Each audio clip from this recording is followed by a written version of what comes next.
private pipeline companies can build a pipeline in your backyard, or through your drinking water supply. Thanks to the abuse by FERC, the Federal Energy Regulatory Commission, of the government's power of eminent domain.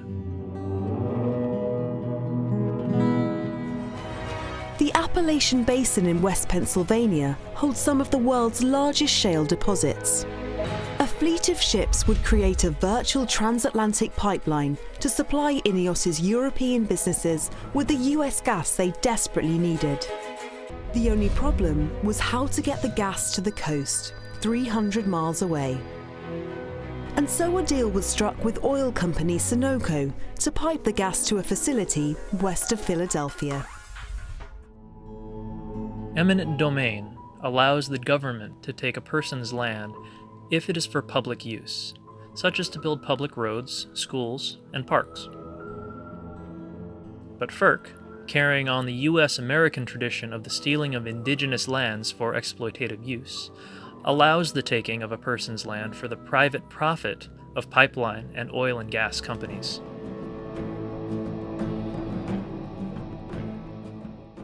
It was forest land that was actually under a conservation plan, and that's forest land connected to our homestead.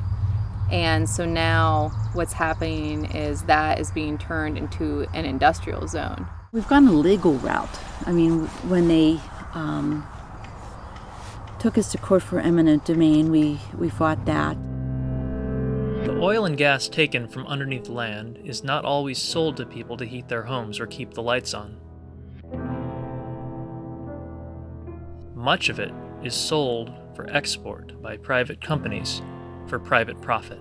8 ships will make their way from Marcus Hook on the banks of the Delaware River, loaded with a cargo set to re-energize European and UK manufacturing. Like, they never tried to hide that fact until people stood up to them and said, no, I will not, sign this easement agreement. The company had to start taking people to court and suing using eminent domain. Then they changed their tune and they started putting out all this stuff about how it's going to benefit the local markets and local people and this and that. And, we already know that they're working with European petrochemical companies to, move the shale gas to Europe. A new era of gas transportation has begun as the dragons breathe new life into the European chemicals industry.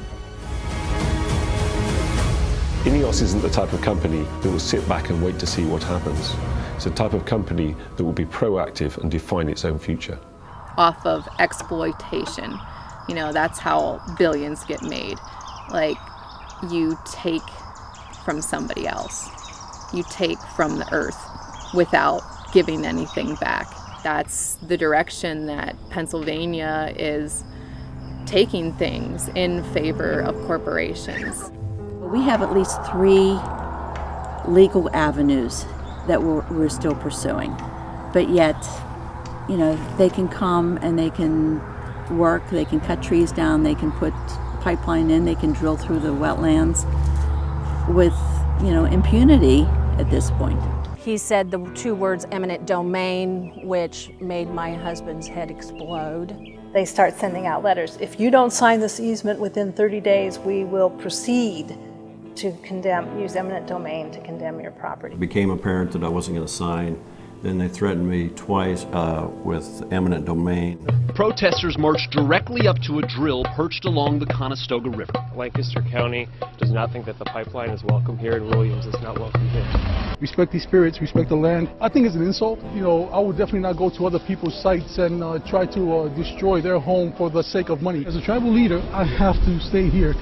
So by all means, they're going to arrest me, so be it. They are using us as their bargaining chips to export liquefied natural gas to Asia at the expense of Southern Oregon. Y'all want to try to come and move into Louisiana?